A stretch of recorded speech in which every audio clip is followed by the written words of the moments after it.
Hello and welcome back to another guide here from us at the Darkest Duo. This one aims to go over all things resources, what they are, how to gain them throughout the game, and where we feel you could benefit spending and saving them to help maximise and manage these resources. So, without further ado, let's take a look, shall we? The first resource we'll cover is probably the most commonly used throughout Darkest AFK, as it acts as the game's main currency, in gems. Gems are one of the main currency in the game, and are used widely across it for this very reason. Gems are mostly gained through your daily quests as a reward, campaign quests as a reward, especially when first starting out on your adventure. They can be found in the Royal Pass and other passes like the Imperial Pass, through the Mines of the Abyss, which become available midway through Chapter 2. Another good source of gems is from gem chests. These come from in-game rewards within the Arena of Doom, which comes available midway through Chapter 3, raid bosses and events, idle rewards chests, and most notably from the dragons, which become available after clearing Chapter 4 within the campaign. These gem chests come in three sizes: small, heavy and massive. As we mentioned before, gems are used literally everywhere within the game, and managing this resource can be tricky at times. Our first recommendation would be to stockpile and save any gem chests you earn. Having a good stock of these chests can make a big difference when you are needing or wanting to spend a large sum of gems. For a new hero, for instance, who has just been released, and you wish to use the unique summons attached to this hero, or you're just running low on gems for the day-to-day, then use them if you'd like. Our recommendation when first starting out on your adventure within Darkest AFK is to do a single pull of the 10 times function within World Split a day. World Split will get mentioned a fair bit throughout this guide, as it offers you a chance to summon many resources randomly for a cost of 1080 gems, which is easily earned passively each day if you complete the daily quests and other daily quests such as the one attached to Arena, hopefully allowing you to gain more gems than you spent for the day at first. Next up, we'll go over golden experience together. Whilst both are different resources in their own rights, they are massively intertwined within Darkest AFK and how they are used and also obtained. Firstly, starting with gold. It is another currency within its own right, much like gems, but it tends to be used a little less than its gem equivalent. It can be used to purchase certain goods from the town market and is also used to level up your heroes and pets. Secondly, it's experience, which is what it says on the tin. Experience is used to level up pets and heroes of Darkest AFK and becomes a very sought after resource in the latter stages of the campaign for this very reason. Both golden experience are gained through idle rewards, via World Split, raid bosses, and the dragons, and once again by the Mines of the Abyss. Much like the gems equivalent, they also come with their own chests. Both golden experience have two types of chests. 1 hour chests, which grants you 1 hour's worth of either resources, depending on whether it's gold or an experience chest, and 2 hour chests, which, like the previous one, grants you 2 hours worth of the chest's resource. The 1 hour chest will grant you 1 hour's worth of your idle rewards in gold or experience, which is linked to your campaign progress, meaning that as you climb the chapters of the campaign, your idle reward for gold and experience will increase. So too will these chest value, which also applies to the 2 hour version of each chest. These chests are widely available within Darkest AFK. They can be obtained via the mines, raid bosses, and as event rewards. Through the various passes available, such as Imperial or the Royal Pass, they are also available in the Observatory of Prophecies, which we'll go over a lot more in detail later on in this guide. Golden experience seems to come and go as quick as you can earn it when first starting out as a new player. Our recommendation for golden experience in particular is like the gem equivalent chests. Stockpile them, both 1 hour and 2 hour chests, and save them as much as possible. Like we mentioned, these chests grow in value as you progress through the campaign, so only using the 1 hour chests, which are more widely available, to give you a boost when needed, for example, when stuck on a tricky part of the campaign or unable to progress the latest tower floors in the Tower of Darkness, whilst also trying to maintain a good stock of 2-hour chests for when you feel you are ready to push your levels later in the campaign, as these ones carry more value. Is what we'd both here at Darkest Duo would highly recommend to do with these chests. Next up, and linked with experience and gold when it comes to leveling heroes, is hero medals. Hero medals are a currency used for hero and pet progression, such as leveling up, advancing signature weapons and sacred auras, and also for pet gear, all of which we'll cover later on. These are normally obtained by completing daily quests, idle rewards, the mines, for completing campaign stages, bought for gold from the town marketplace, and can also be obtained with certain pet traits. Hero medals are slow to obtain, especially when leveling up early in the game. For instance, if you wanted to get to level 149 to a level 150, you would need 3k hero medals per hero to do so, which when you gain 350 to 500 a day when starting out, it slows down and frustrates some new players, but it's all just a part of the natural progression. When it comes to hero medals, it's just a matter of time. You will always need them to progress your hero levels, signature weapons, and pet related improvements. After a while, you will amass a nice stock of them. When this does come around, there is an occasional event where you can exchange your excess hero medals for other resources. This event is called the Medal Sacrifice. With the next lot of resources, we have decided to group a few different ones together, but fear not.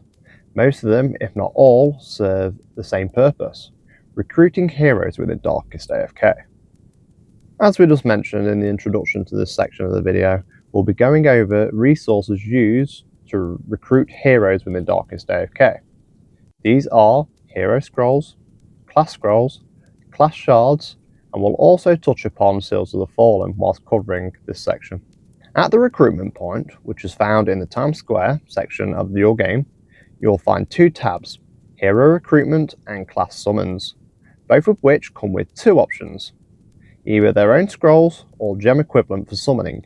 Hero scrolls are obtained right throughout the game, from World Split, campaign quest rewards, and even via the in-game mail if you're lucky enough.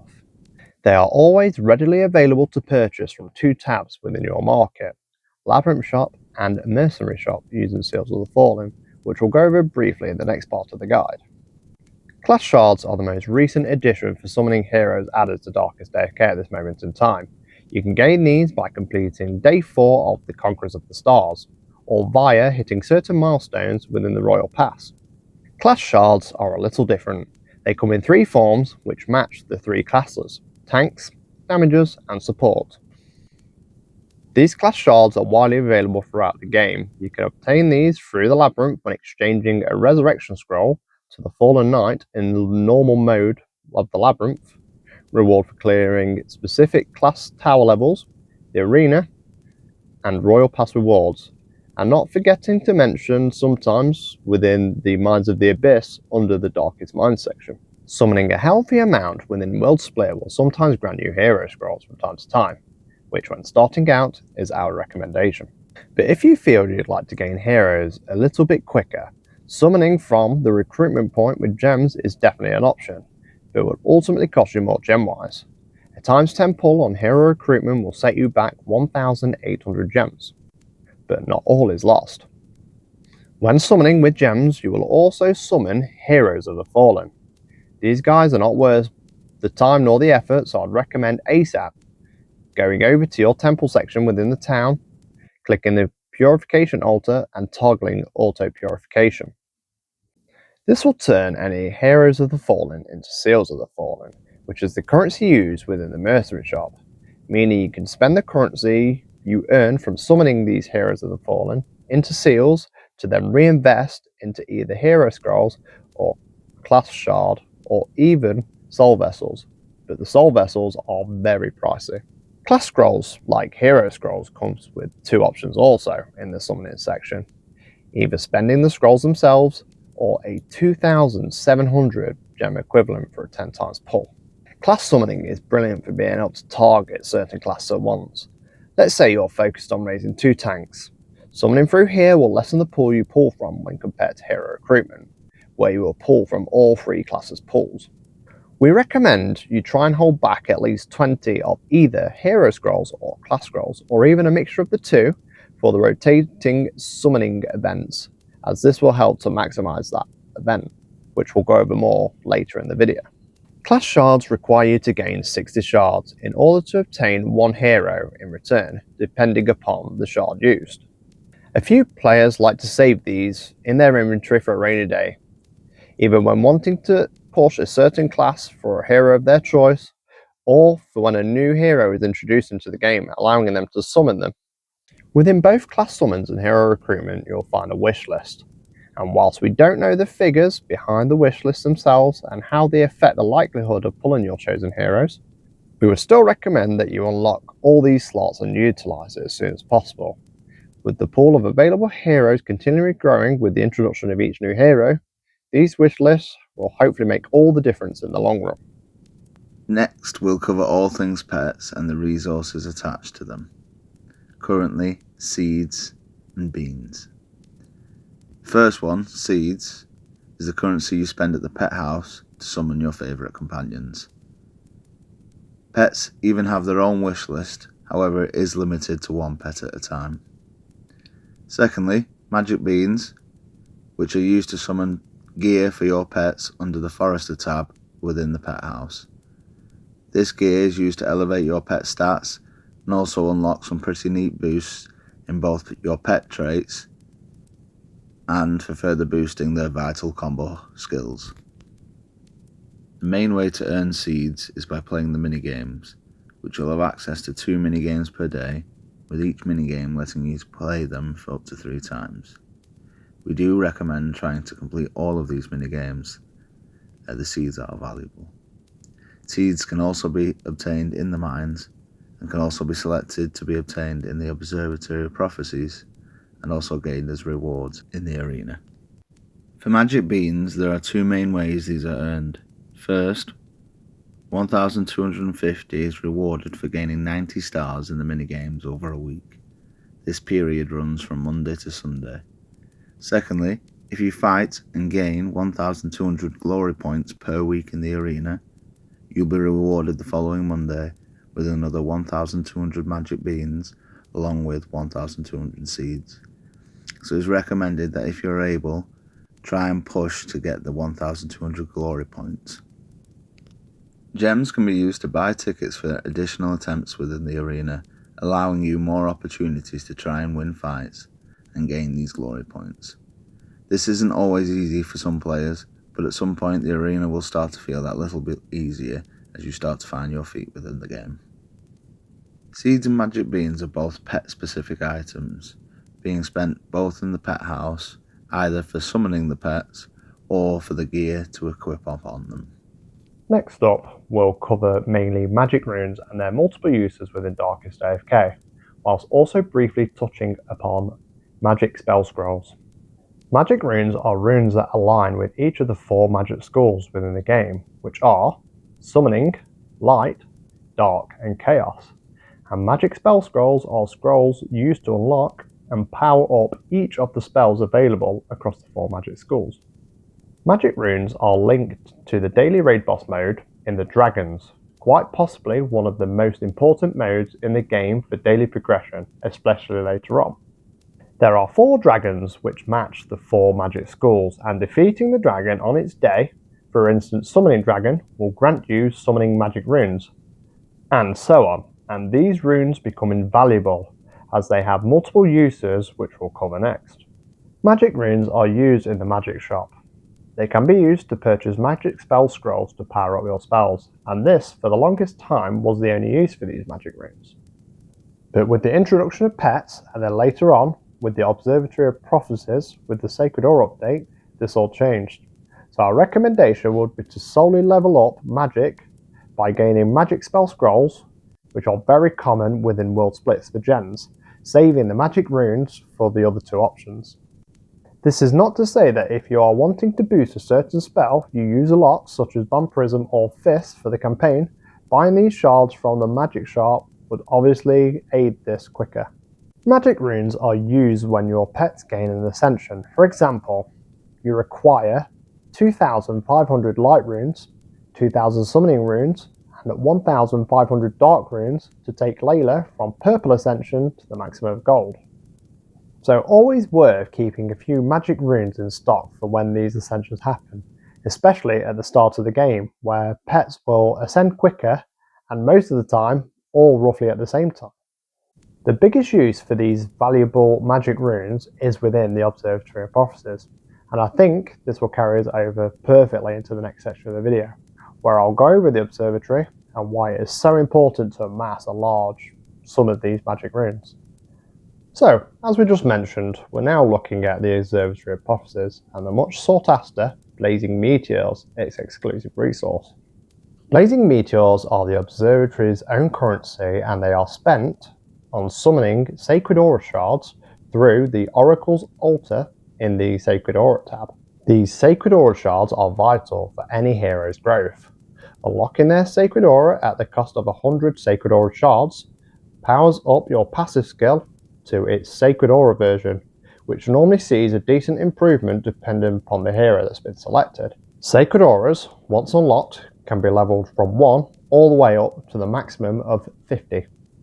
With each level of the Sacred Aura granting your hero a 1% boost in stats, which sees these further boosted by 5% on each milestone level, which tends to be multiples of 10.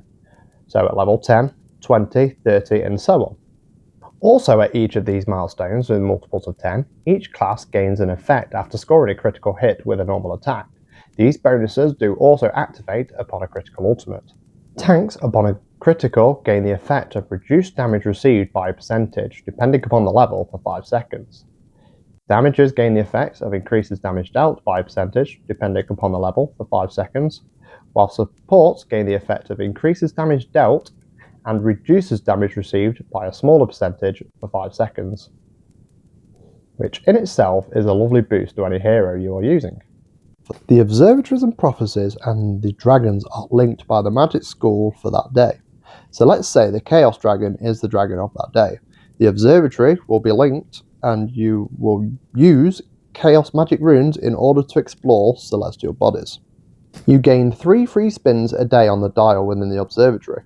The rest will cost you the magic runes depending upon the magic school for that day.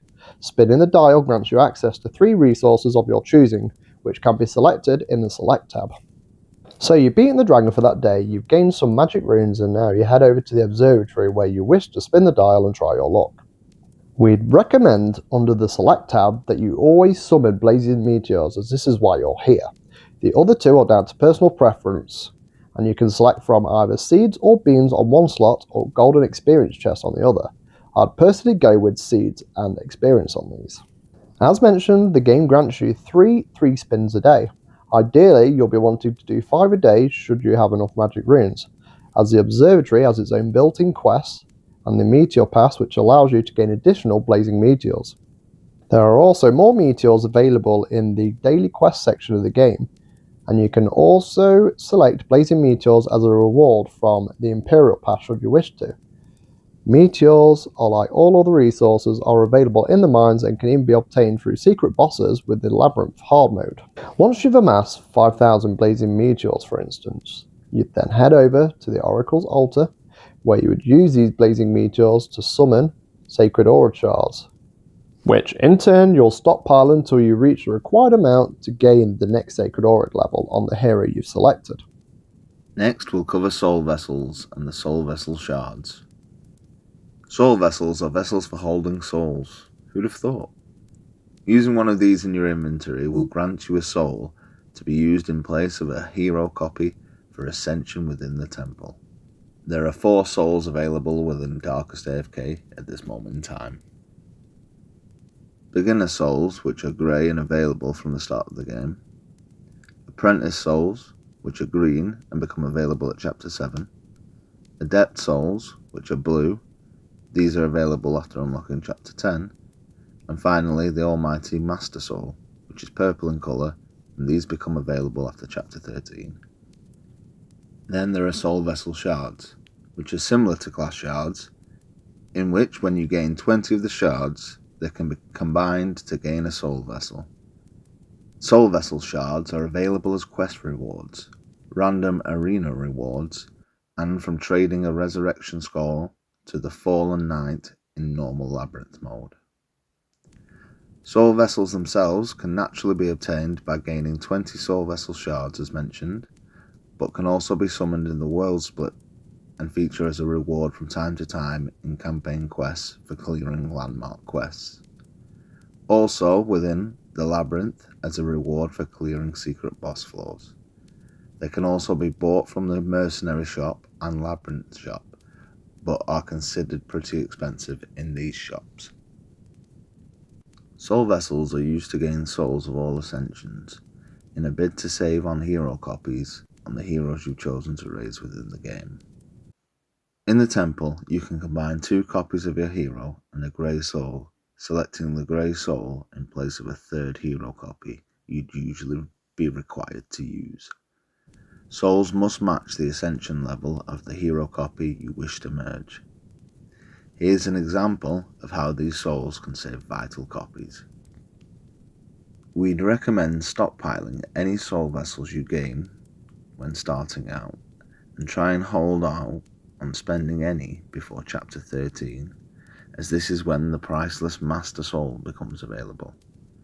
Naturally, if you've hit a wall or are short on souls from ascension on your hero, then of course we'd recommend using soul vessels, but sparingly. Now we'll be covering Labyrinth coins. Labyrinth coins are the currency obtained through playing through the Labyrinth of Madness. There are now 2 modes when it comes to the Labyrinth itself, normal and then hard mode.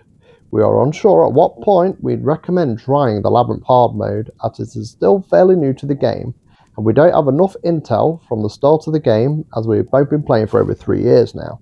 These Labyrinth coins themselves are gained by the endless journey, in the darkest mines from time to time, and through campaign rewards linked to the Labyrinths. But of course they are mainly obtained through the Labyrinths themselves. These coins are obtained for clearing 3 floors of the Labyrinth, with you keeping any coins gained for each floor you've cleared. Also worth mentioning, in the Labyrinth you'll occasionally come across an event, which will grant you a chance to gain a small amount of lab coins and Labyrinth-based items. These are added to your total regardless if you clear the current floor or not. Our good friend Kesicek and fellow YouTuber has already made a number of Labyrinth coin farming videos at this point, and I'd highly recommend you checking out these videos also. We'll post links for these videos in the description below.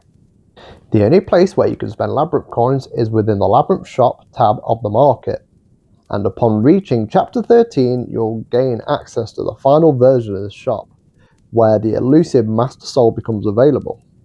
It is highly recommended that you work towards stockpiling 600k Labyrinth coins to gain these Master Souls, as this is one of the only ways to guarantee a Master Soul outside of some playable events, where they are available in that event shop, or via the usual low drop rate through soul vessels.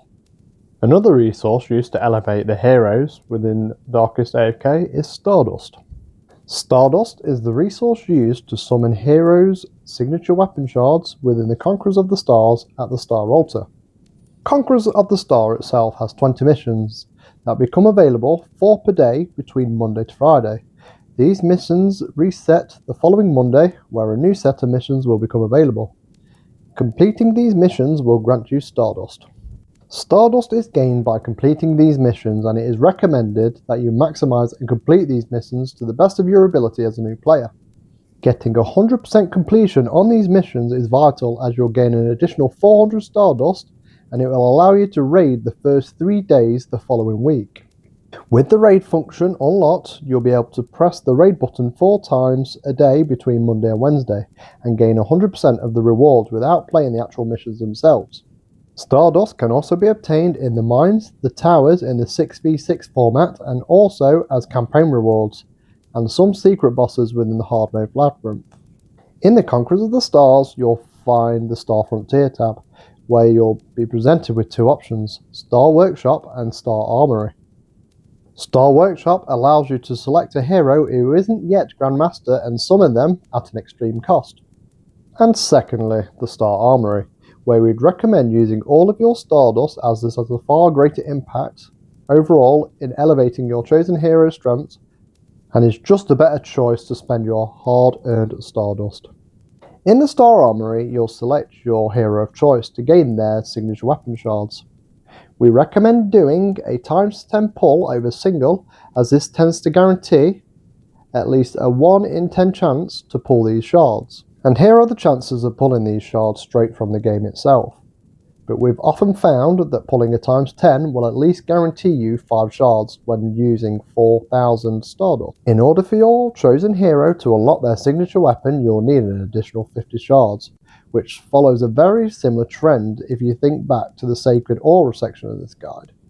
Upon unlocking your hero's signature weapon, you'll now have access to their critical ultimate skill, which tends to carry greater damage and greater effects depending upon the hero themselves. Signature weapons, once unlocked, begin at level 1 and are maxed out at level 25. Much like with Sacred Aura, each level you gain on your signature weapon will increase the stat percentage depending upon the level gained. Signature weapon levels also affect the hero's trigger skill chance. Getting the maximum signature weapon level of 25 will see your chances raised to 20%. Trigger skills have a chance to activate with each normal attack. Another resource available within the game are provisions, and we'll go over these quickly as they have very limited use.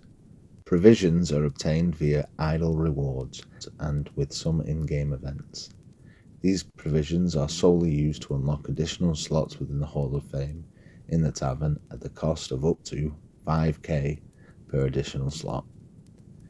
Once you've reached level 300 and you've cemented your first 3 heroes in the Hall of Fame, you can now instantly raise any other hero to the same current level when assigned to one of these slots, and having a hero at Grandmaster Ascension allows your maximum Hall of Fame level to raise by 5 levels per hero. In this section of the video, we'll be covering both gear and runes. Gear is the equipment assigned to your hero to boost their overall stats and power. Each class has its own unique set of gear. Runes are infused to this gear to give additional stats, but we'll go over those in more detail once we've covered the gear itself. Gear comes with its own ascension levels depending upon the part of the campaign you're at. Apprentice or green gear is available at Chapter 3. Adept or blue gear is available at Chapter 6. Rare Adept gear or purple gear becomes available at Chapter 9. Master gear or pink gear is at Chapter 12. Rare Master gear, which is pink with a hint of yellow, is available at Chapter 15. And finally is Grandmaster gear or gold, which becomes available at Chapter 18 within the campaign. This gear can be upgraded to the maximum of 5 stars at Grandmaster level, using either ingots gained through idle rewards or other spare gear. We'd recommend, as you tend to progress quickly in the campaign at first, you use any previous gear you have equipped to elevate any other new, more powerful gear that you've gained. For instance, you have a damager hero with a 1-star apprentice main weapon, but you've just cleared Chapter 6 and you gained a nice new adept main weapon. Using the 1-star apprentice weapon to boost the new adept weapon, thus replacing it, all whilst making the gear and your damager hero stronger, and this method can be carried throughout your progress within the campaign. Gear will always be available within the shop and should level in line with your chapter progression. It can be a little pricey at first, but if you can stretch to buy in the next piece of gear with any spare gold available, it is recommended. You will also see from time to time gear that is available for gems. We highly recommend that you stockpile your gems and save them, avoiding these deals as they tend to be quite pricey and costly. Now for the runes. A relatively new introduction to Darkest AFK itself, runes are used and infused to heroes' gear, granting them a selection of different stats and resistances. Runes again come with their own ascension levels, and sort of like soul vessels in the fact they have their own rune shards, which will come into play a little later on. Beginner rune, all greys, are available at Chapter 21. Apprentice runes, all green, are available at Chapter 23. Adept runes, all blue ones, are available at Chapter 25. Master runes, all purple, are available at Chapter 27. And finally, Grandmaster runes, all gold ones, are available at Chapter 29. Runes are available through idle rewards and can also be obtained as a reward for clearing Labyrinth hard mode. They can also be purchased for gems from the shop in your town market. Rune shards, like runes, are obtained through idle rewards and can also be found in the magic shop as a daily purchase for 100 of each magic school runes, which are gained from the dragons, which we touched upon earlier, and would recommend trying to buy all 4 of these available each day if you can spare the magic runes. If you're lucky enough to find a rune within your idle rewards, you can then fuse this rune onto your favoured hero's gear. But a word of caution though, fusing a rune to this gear means that it will be tied to this hero permanently. So if you're finding yourself using one set of 5-star gold gear, for instance, between 2 alternate heroes of the same class, you will lose the ability to transfer the gear between those 2 heroes once a rune has been applied and it is permanently fixed to the hero. Selecting the gear you wish to infuse the rune to will open up the infusion menu. By clicking on the rune and clicking on the eye icon, it will show you what stats and the available percentages are to infuse, and also the percentage for the infusion chance. This is where rune shards come in. For each rune shard used, you will raise your odds of successful infusion by 1%. Meaning, if you went to infuse a rune to a piece of 5-star gear, you'll have an initial 75% chance of a successful infusion. Using these shards, per se 10, will then increase this percentage to 85% chance of a successful infusion. If a rune breaks during the infusion process attempt, it is completely lost. Runes obtained can also be dismantled into rune shards. Beginner runes giving you 1 rune shard and apprentice runes giving you 2 rune shards. So if you're at the point in the game where apprentice runes are the best available to you, example, you could dismantle any beginner runes you gain to help gain more shards to increase the infusion chances when you gained an apprentice rune. It is also worth mentioning if gear is fixed to the hero and the runes are broken so no runes are applied, the gear will become again transferable between your heroes if needed. Something we haven't directly touched upon yet, but I've mentioned a few times, are the in-game rotating events. These are very worthwhile and worth saving to maximise. These events are found in the bonus tab. There are 4 of these which are on a constant rotation, normally lasting for 7 days at a time. These are Abundance, Summoning, Ascension, and Spending. Abundance requires you to spend 10k gems and 10k seeds, along with 16k dust and 20k mets to maximise this bonus rotation. Completing these missions will give you a portion of these resources spent as a rebate, which can then be saved towards the next rotating event. The summoning event requires you to do 25 summons in the hero recruitment, which can use either scrolls or gems. 40 summons in the world split, 20 summons with the herb woman costing 6k, 30 summons with the forester for 7.5k beans, and 30 summons with the oracle for 15k meteors. Once again receiving a portion of these resources back when completing these missions. The Ascension event requires you to merge heroes in the temple.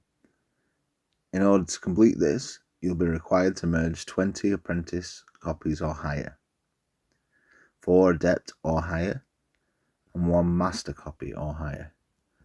Completing Ascension will net a decent amount of Seals of the Fallen, which can then be reinvested into gaining more hero copies from the mercenary shop. And it also rewards souls for completing these missions, helping towards keeping stocks healthy. The Spending event requires you to spend 20k gems, 10k seeds, 12k in dust, and 15k in meteors to complete all of the requirements and maximise this rotating bonus event. These rotating events have seen a fair few changes since the start of the year, but we have been informed that these are the 4 events on rotation. However, that the values needed to complete each of these events may change over time, depending upon player feedback and future game changes. So for now, our recommendation is to try and maximise each of these rotating bonus events to the best of your ability, as the resources gifted back from one bonus event will help you on your way to maximising the next bonus event. Try not to spend any of the resources such as beans, dust and meteors unless it is required during one of these events. And with that, my friends, brings this resource overview to a close. Thank you for watching. Hope you found this video helpful in some way. From both of us at the Darkest Duo, have a great day.